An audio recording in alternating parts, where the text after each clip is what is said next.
Welcome. I'm really excited to be here. I'm really happy to have a pretty full room here.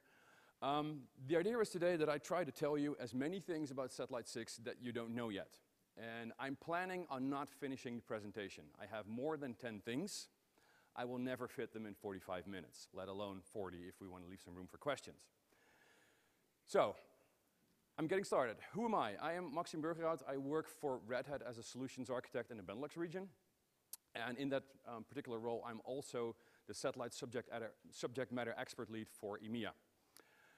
That has taught me over the past, I think almost 4 years, a lot of things about satellite. I've been playing with it ever since we were in early betas, so I think of myself as a bit of a satellite hipster, if you will. Doing it before it was cool, still working on the beard. I Twitter a lot about satellite and related things, and I have a YouTube channel that is also about satellite and related stuff, and it's called 100 Things to Do with Red Hat Management Products. And yes, I know that it's a stupid long name. I didn't realize it until it was too late, and you can't change it anymore after you create it. So, let's start with the first thing. I'm not counting, this is the first thing, and I would like to get some feedback on how many of you knew this thing already before I started talking about it. So, if you're a Puppet user in Satellite, who is a Puppet user? Who uses Puppet in Satellite? So that is a good amount of people. You should be happy because I have a couple of Puppet things in here. If you deploy Puppet through Satellite, in the provisioning templates, we have a little snippet that deploys the Puppet agent for you and sets up the configuration file, right? And after that, it's mostly hands-off, until it isn't. For example, no, we're not doing this. I'm just going to continue. It's mostly hands-off until it isn't. There's a point at which your infrastructure scales to the level where, for example, you want to introduce something like splay. Splay means that your Puppet agent is going to wait a while before it asks for its catalog in order to prevent a stampede on the Puppet master in your CAPSULE or satellite. You might want to introduce some splay. Okay, I'm just going to ignore that. You should too. You might want to change the run interval of your Puppet clients, right? The default is 30 minutes. Maybe 30 minutes is not enough. Maybe it's too much, you know. And if you want to change that by hand, all that stuff, that is not fun. You might want to set up a cron job or a timer because Ruby is notoriously bad in memory management. So you might want to shut down the agent at some point and then run Puppet from a cron job. Now, if you want to do that by hand, and I'm hopefully switching to the next slide behind me. Thanks. You might want to do it by hand, but if you have over 10 systems, doing things by hand becomes really boring, and doing things by hand is exactly what you don't want to do if you use something as configuration management in Ansible or Puppet. So the solution here is to use a Puppet module called Puppet that is maintained by the same people that make the FOREMAN, and that has a bunch of brilliant options to automate this stuff all the way. So you use a Puppet module that you import into your satellite server. It has options to switch to, there we go. We'll need to switch back to the presentation though. And now the tricky part starts because this is not my Mac. I am not a Mac person. I have no idea how this works. I'm clicking twice. No.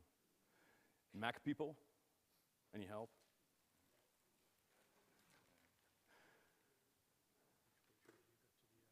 Oh wait, does this do? Yay! Woohoo! No, I'm not moving anymore. So, okay, I still need to move. Select the right screen.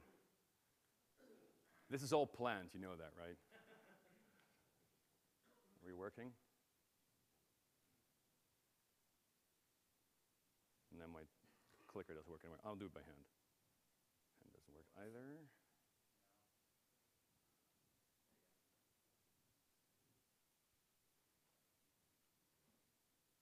Is Murphy in the room? Why does this work? Ah, okay, they pulled out my dongle. So, you import the Puppet module, that's where I left off. And gives you a couple of very nice parameters to switch around between, for example, run interval of 30 minutes, switch it to 60. Reduce the load on your satellite a little bit. Maybe, in the meantime, or at the same time, you want to change the run mode from daemon mode to cron mode. Just set 2 parameters, After this, the daemon will no longer be running, and there will be an hourly cron job to run Puppet from cron. That easy? I think it's easy. Who did not know this? We're just getting started. So this is another one. In my role as a satellite SME in the Benelux region and EMEA, I get questions about this a lot. So if you use a satellite server and you have VMs and physical machines in there that you subscribe through the individual RHEL subscriptions, I get a million questions about people that say, why is my physical machine consuming 2 subscriptions? Who's ever asked himself this? Yeah, there's a couple of people. It's actually, there's a very good explanation for this. And Rich is in the front and he knows all about this. So the RHEL subscription, the standard RHEL subscription, is actually valid for a socket pair or 2 virtual machines. The way we implement that in satellite is by giving you, for that one subscription, 2 entitlements.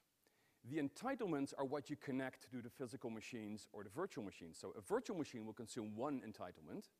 The physical machine will consume 2. So your physical machine is not actually consuming 2 subscriptions, it's consuming 2 entitlements that belong to the same subscription. So it's actually working perfectly. The tricky thing here is that the satellite UI talks about subscriptions everywhere. And that makes this a little bit confusing. I understand we're working on this, but up until now, it's subscriptions everywhere, but we actually mean entitlements. Is this new for people? Nobody? I do not believe that. No, Satellite 5 is different. It's a completely different beast.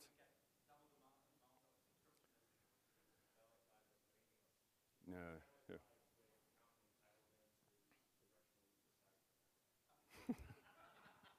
Yeah. But this is a nice discussion we can have afterwards. On to the next one. Now, I was a Puppet guy, a Puppet consultant for Red Hat Partner before I became a solutions architect.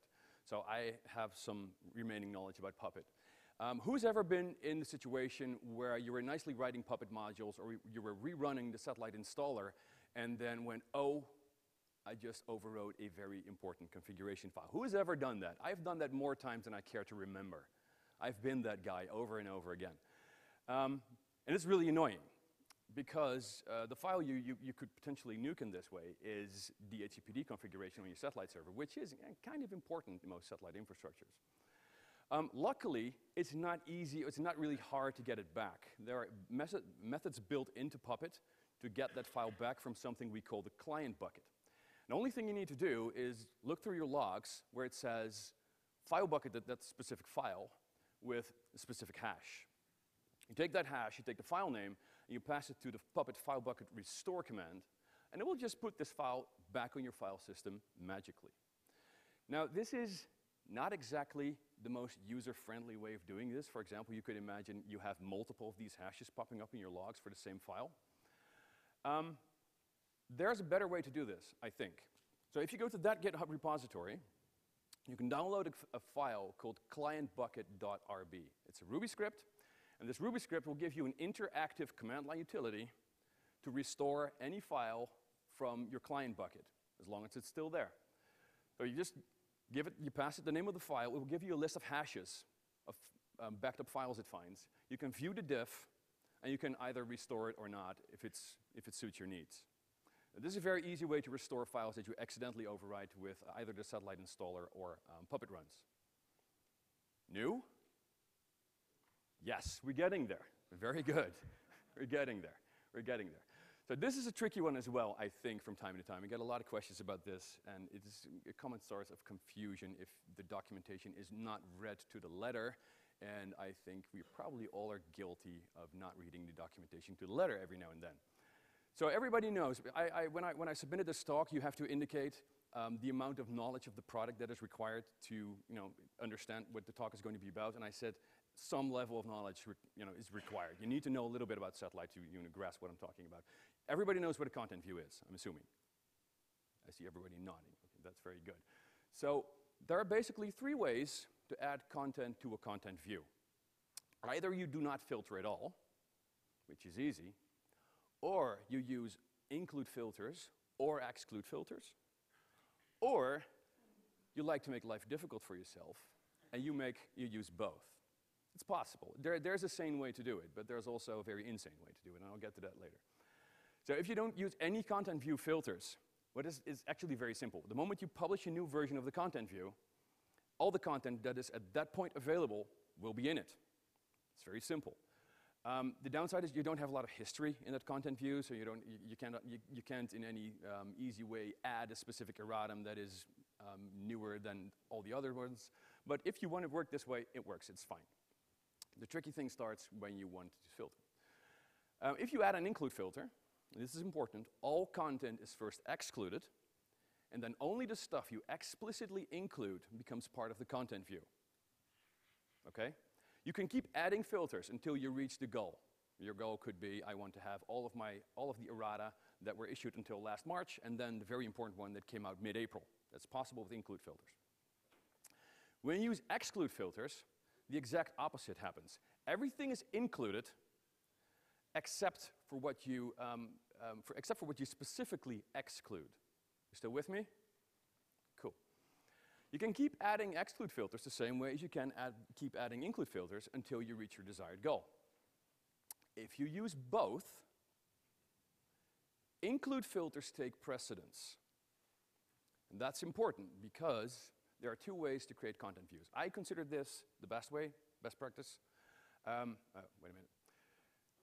Getting ahead of myself. So that means if you use both include and exclude filters, all content will be excluded first, because we use include filters, and it means everything goes out first, and then we explicitly include content to the content view, and then potentially, if we really need to, we can push out certain errata that conflict with what we need to do. Sounds good? Sounds familiar? Okay. So the most same way to create a content view. You create one filter to include all packages that do not have errata.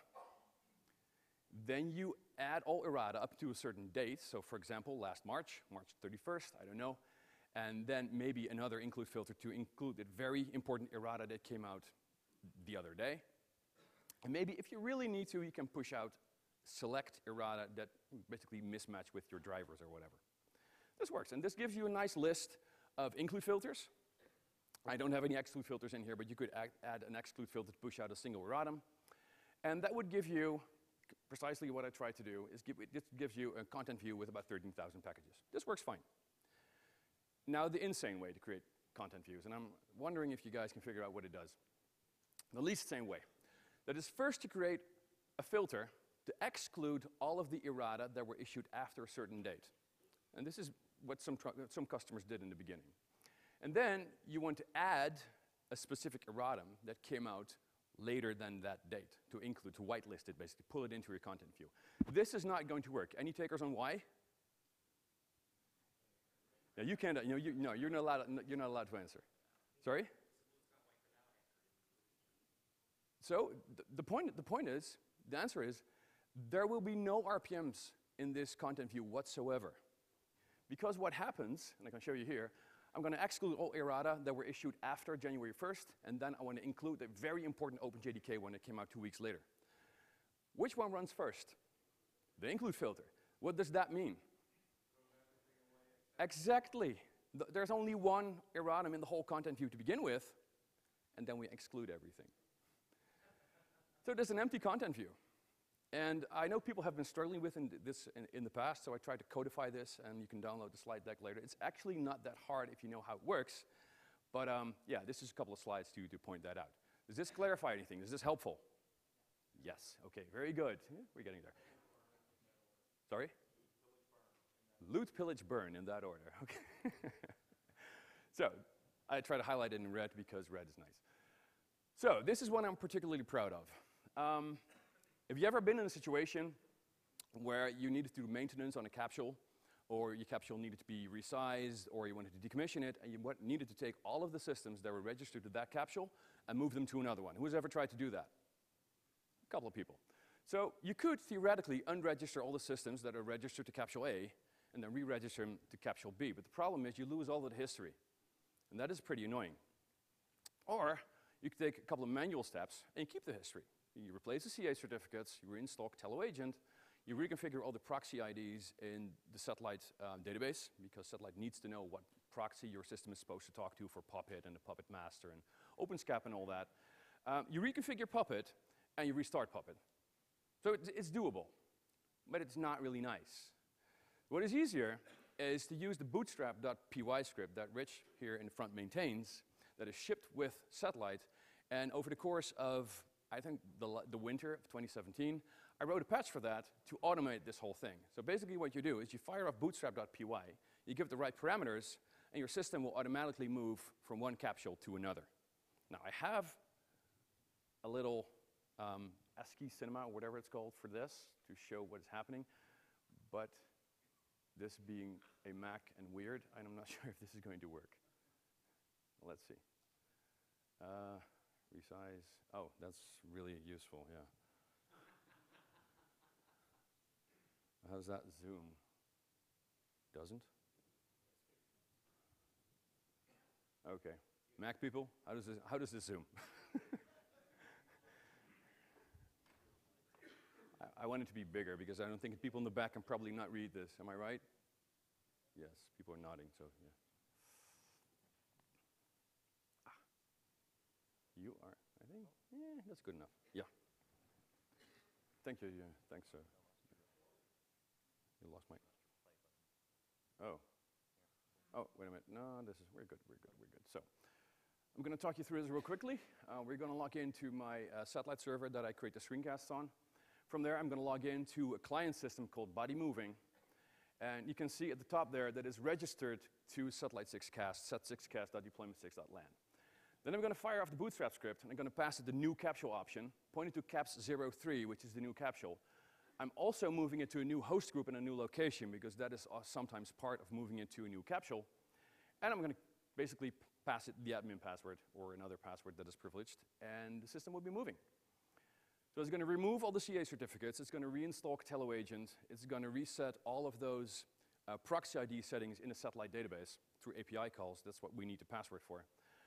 It's gonna configure the Puppet conf to point to the different, to the new Puppet master. And afterwards, we will be able to install software and run Puppet against a different capsule, and it's completely transparent, and we're not losing any history. So yeah, this cost me a lot of time, to be honest. I'm not a programmer, I'm a pre-sales guy, but it was a lot of fun to do. And now I can say I have code in a shipping product at Red Hat, which is something to be a little bit tiny, a little bit proud of. So would this be useful for anyone? So that makes my day. It's really good to hear. So what you see there is that everything is changed by the script. The Puppet conf is changed. Puppet has already run, as you see by the little diff marks over there. So Puppet has already done its thing. We can check for the sat6cast hostname in my repositories. It's no longer there. We check for caps03. It's there. We install zshell because it's not something I generally have installed. Works fine. And we can also check for the sat6cast hostname in the Puppet configuration, and will be gone, and it's there for caps03. So Puppet works as well. The only thing you need to take care of is to manually sign the new Puppet certificate on the capsule, or make an auto-sign rule for that. Everything else is automated. There's no API call for certificates yet. So back to the presentation. Okay. Hopefully it works. No, of course not. Of course not. That would be useful. Yeah. So everybody at some point asked why I don't have a Mac. This is why. So everybody knows, I assume, that Satellite has two databases. There's MongoDB and there's Postgres. Everybody knows, right? And it turns out that NoSQL databases do not necessarily solve all the world's problems. In fact, as all new technology does, it introduces some new issues. For MongoDB is the problem that the MongoDB files are stored in varlib MongoDB, and they can grow to humongous sizes. And that is not because it's all data, it's basically because the files that are used for that database are, at that point, like defragged, like we used to call that in the Windows days. And you can basically repair that database, shrink it, and make your satellite more performant by doing this. There's a nice KCS about this, but it's basically, that's the command, you shut it down, that's the command. My database went from, and that's on my laptop, went from 14 gigs to 9. Now, that is a pretty big difference, and we have done some measurements at customer sites. The performance increase here is very significant. So take a look at this. Another thing around databases, ready picture? Okay. Another thing about databases, MongoDB in particular, but databases in general, is that they are not really fond of transparent huge pages. So you want to turn that off for Mongo. The easiest way to do this is to create a little TuneD profile that switches transparent huge pages off, and this will help you, again, increase the performance of MongoDB. There's a nice little KCS about that as well. But if you want to know, the TuneD profile, it's a 5-line thing. It basically includes virtual guest because my satellite runs in a virtual guest, and it says, I do not want transparent huge pages ever. It works. Now, the big thing here is that we have a very extensive, these are only 2 examples. There are more to give. For example, the fact that the task list, or tasks that have already run in satellite can grow to a pretty long size. The new satellite installer has an option to automatically prune that at some point, throw away all the old stuff. There's a lot of stuff that we have gathered over the last couple of years around Satellite 6 performance. And we have a great performance tuning guide that is created by my colleague Pradeep. You should definitely take a look at that. While you're at it, who is still on 6.2? Who is already on 6.3? There is a world of difference in terms of performance. So if you get half a chance, go to 6.3.1. It's amazing, really. So, useful? Okay. And we get to another thing that people are sometimes a little bit confused about, is the way activation keys and auto-attach work. How am I doing for time, by the way? Fairly okay. So everybody knows what an activation key does, right? But it's a common source of confusion. It's what defines what subscriptions and repositories should be attached to a machine as it is registered to the satellite server. Everybody's familiar with the activation key. They don't have any role after that anymore. They have a role during registration, and then basically their role is over. However, there are some use cases where you need to use more than one activation key. If you do more than one, be aware that the right ones override the left ones in your host group configuration. So the activation keys that you list to the right override the ones that are listed on the left. It's a comma-separated list, right? I'll show one later. So what are the use cases for multiple activation keys? I'm going to show you one. Actually, I'm going to show you a couple of scenarios. I'm going to do a couple of, well, it's not demos. I'm going to show you a couple of screenshots that will help you, hopefully, create activation keys easier.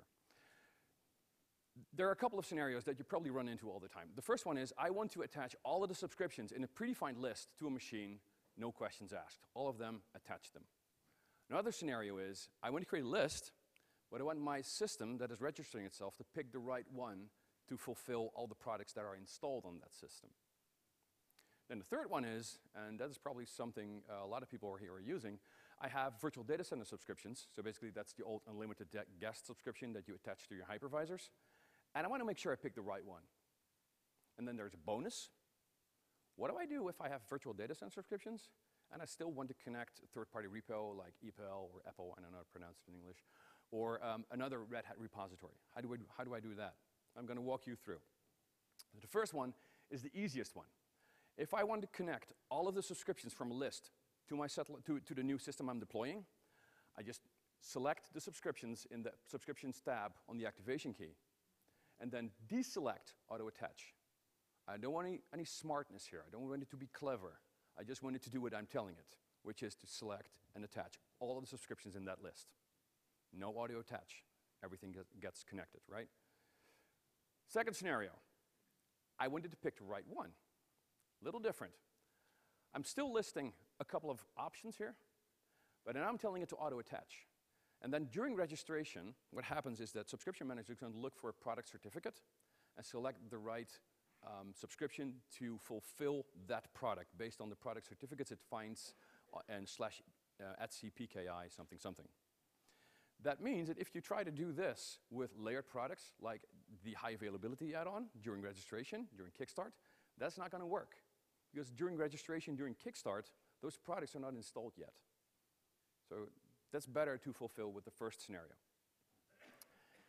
Make it a little bit more complicated. I have a hypervisor there. It's called Shogun. My systems have Japanese names.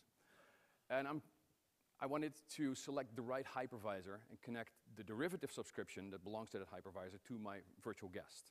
Still following me? Okay. As you see, I'm not actually adding it. This is the Add tab, not the List tab. If I see the List tab, it's actually nothing there. I'm leaving it empty. I'm selecting auto attach. When I create a new system, a virtual guest on one of these hypervisors that I'm running, Satellite will first give it a temporary subscription. And then when virtWho reports it in and creates a mapping between hypervisor and guest, we connect the right one. Looking at Rich, I'm doing it right. So this is actually not that hard. I've got questions from customers that ask me, do I really need to create an activation key that lists each and every one of my hypervisors? So I have 10 hypervisors, I need to create 10 activation keys? No, you don't. You can let it select the right one for itself. It's smart enough to do that. If it doesn't turn out to pick the right one, I would call it a bug, and we refer to Rich. Now, this is the bonus scenario. I have a virtual guest that needs to consume a virtual data center sub, and Apple, in my case. It's easy. I use two.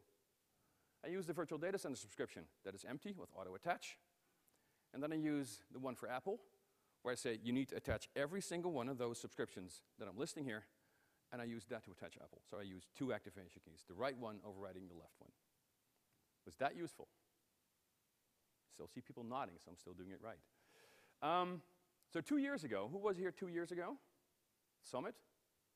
Oh, more people that are here every year. That's pretty cool. So 2 years ago, I talked about using a dedicated Puppet content view in Satellite. So I'm not going to spend a lot of time. You can find it on YouTube if you want.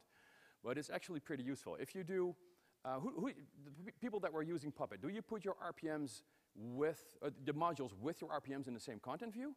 Or do you split them out? Can I get a raise of hands for who splits them out in their own content view? You don't know. And who sticks their RPMs in the same content view as the modules? That's relatively few. Okay, so maybe I did my job right last time. You can put the modules in the same content views as the RPMs. It's not a problem. And actually, there are some benefits to be gained there, because if you put them all in the same content view, you promote them in the same cadence, and you test them in the same cadence. So when it arrives in production, you're pretty sure it will work. Downside, though, if my content views are somewhat sizable and somewhat representative of a production implementation, there can be 50, 60,000 RPMs in there. And even with 6.3, publishing and promoting that is going to take a couple of minutes. If you're developing Puppet modules, a couple of minutes for promotion is going to be annoying. So the solution there is potentially to use something like R10K. I'll talk about R10K in a second. Or you could stick all of your Puppet modules in their own content view. So, and that's what I'm going to talk about. So there's a video about this, my presentation 2 years ago. You can get the slides afterwards, it's linked. But the way this works is you create a content view, you stick all of your modules in there, and then you go to the host group configuration screen, and instead of selecting the Puppet environment that goes with your normal content view where the RPMs go in, you select the one that you created earlier. The good part about this is there's probably maybe 40, maybe 60, if you have a big Puppet environment, maybe 60 modules in there. That's 60 files, 60 tiny files. This is going to promote and publish very, very fast and sync to your capsules. Much faster than if you put everything in the same content view. So this is a good thing to do. On to the next one. Who's ever used a FOREMAN hook? Who knows of FOREMAN hooks? It's probably the same people. No. So FOREMAN hooks are scripts you can use, you can inject into Satellite to execute at random points or certain points in the provisioning workflow. You can, for example, make your Satellite reach out to a CMDB at some point and register the hostname of the Satellite there. I'm just thinking them up. You can log a message as you deploy a new system or as you destroy a new system. It's all fairly simple to do. You can basically use whatever you want. You can do it in whatever language you want as long as you put the executable script in the right place. Right place being user share FOREMAN config hosts managed. If I want to run a script when a new host is created, I put it in managed create, put an executable script there, and it will run when I create a new host. I'll show an example later. If I want to run a script when a host is deleted, I put it in a slightly different directory. It's not going to say create, it's going to say destroy, and you put the executable script in there. Can be Python, can be Bash, can be whatever. Those scripts are relatively simple. There's a couple of examples on the FOREMAN GitHub. This is an example here. So you include a couple of functions to make our lives a little easier here. We get the event. The event would be create or destroy. We get the object, which in my case would be the host name. And we can log something, for example. Now this is absolutely a very trivial example, but you can do fairly fancy things with this. So if you want to set your Satellite to talk to different products at different points in the lifecycle management of VMs. Take a look at this. Okay. I see you lived on the wrong title there. Well, so who is using Hira here? Okay. That is much less than the people that were using Puppet. So question I often get is, can we use it? Yeah, sure you can. Yeah. Hira is an integral part of Puppet, so it should just work. You cannot ship Puppet without including Hira. It's part of the product. It's there. The only thing you need to know, if you use Hira, you should not be using smart class parameters in Satellite for the same variables, because that is going to conflict, and then the Satellite parameters will prevail. So Hira will be ignored. If you want to use Hira, do not use smart parameters for those specific variables. That's it. The rest of it is absolutely transparent, and you won't know the difference. There's a great explanation on GitHub there created by one of my consulting colleagues in, I think, no, he's in EMEA region. It's called David. If you want to know a little bit more about this, check it out. Now, I get also questions about R10K. R10K is a mechanism to do lifecycle management of modules. You can use Git and text files for that. It is, for some scenarios, it's fairly useful. And you can use it. Not a problem. Technically, it will work fine. I told you that already. I use Git, yes. It's very easy to set up, but every time you upgrade Satellite, your Puppet conf is going to be overwritten, so you need to keep track of the changes you make in there, because you need to make a couple of changes to make R10K work with Satellite in your Puppet conf. Is this supported? No. We will not support R10K itself, but you can use it, and we support the Puppet bits around it. Okay? I wrote a blog about how to do this 2 years ago. It's linked over there, and it explains exactly how you can make R10K work with your Satellite Puppet deployment. Next one. Who knows what PuppetDB is? Oh, okay. Well, PuppetDB is a mechanism in Puppet to use information from one server while configuring another server. It has upsides, it has downsides. The major downside is that there's always a delay, because I first need to run Puppet here, export data, and then when I run Puppet on this system, I need to read that data. And that will only be there after the server run first. So there's always a delay, but you can do some nice things with it. So I sometimes get the question, can you guys please start supporting PuppetDB, or do you support PuppetDB? And the sad answer is, or maybe not sad, but we don't. There's no PuppetDB in Satellite. So exported resources, it's a Puppet thing, they will not work. The good news is, you can still get some of that functionality that you can get with PuppetDB through something we call the FOREMAN Puppet function. And it's basically a function you download from the FOREMAN repository. It's part of a module, Puppet module. You download it from Puppet Forge or from GitHub. And it will allow you to search the FOREMAN database while executing your Puppet code.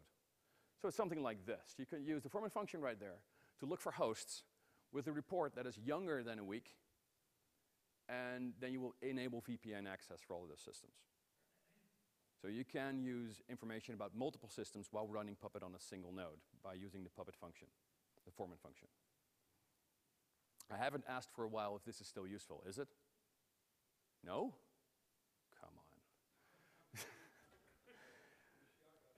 on. Shock and awe. Yeah, maybe that's it. So this is one I want to highlight before, I think I have like 5 more minutes before we should start asking some questions, if there are any. About a year and a half ago, we noted that a lot of our customers and consultants and partners were writing pretty cool stuff around Satellite, pretty cool scripts to, for example, automate the management of content views, or check the sanity of a Satellite deployment, and that kind of stuff. And we started working together in something we call the Satellite organization on GitHub. You can find it on, there we are, github.com/redhatsatellite, who'd have thunk it. And there's a lot of very interesting projects that live there right now. Things like Satellite Clone, which is part of 6.2 and 6.3 to recreate a satellite on a different machine. Catello CV Manager that is used to automate the creation and updating of content views. Satellite Sanity, which is pretty self-explanatory, I think, and a bunch of other things. Now, if you guys have scripts in your organization that you think would help others, or you want to just be part of a cool community, you're welcome. Come join us. Because there's a lot to be learned from each other, and the Red Hat Satellite community on GitHub is pretty lively, and yeah, I would invite you all to join if you have any cool scripts. And there are obviously a lot of cool things you can download there as well. Earlier, I talked about the fact that sometimes you overwrite stuff that you didn't intend. This quite often happens when you have custom DHCP and DNS configurations on your satellite server. I've done that so many times, I'm driving myself mad there. But there are ways to prevent that. You don't have to override DHCP dconf. It's not a fact of life. There's actually, I already told you this. There's a couple of very good ways to circumvent the installer's tendency to override everything that's in there. For example, you can pass it, when you're doing the upgrade, --foreman proxy DNS managed is false flag, which will leave your DNS configuration alone. Pass it DHCP managed is false, and it will leave your DHCP configuration alone. Well, that is helpful, I think, because it saves you a lot of time and a lot of debugging. But if you want to have some specific settings in there that you maybe want to recreate on a different satellite, or maybe you want to recreate on different capsules, or maybe you want to have it codified in some kind of wiki you have, there are ways to have the installer do things differently for the files that it touches. So there's a file in etc FOREMAN installer called custom HIRA that allows you to pass variables to the installer to behave differently when it's touching things like DHCP configuration or DNS configuration, or even the Puppet configuration. Because, for example, the top one is interesting, because if you're on Puppet 3 right now and you want to migrate to Puppet 4, you might want to turn on something called the future parser, because the future parser will start parsing the Puppet code as it is Puppet 4, even though the master is still in Puppet 3. So that allows you for testing. If you want to turn that on during upgrades or installation, you just pass it a custom variable in the custom HIRA.yaml file, and it will say Puppet server parser is future, and then the future parser will be enabled in your Puppet conf. You guys know this? I'm seeing less heads nodding. Okay. So we do one more, I think, and then we call it a day and we start maybe answering some questions.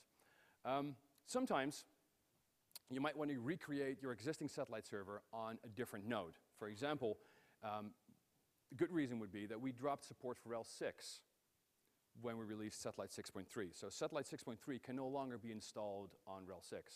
You need to migrate it to RHEL 7.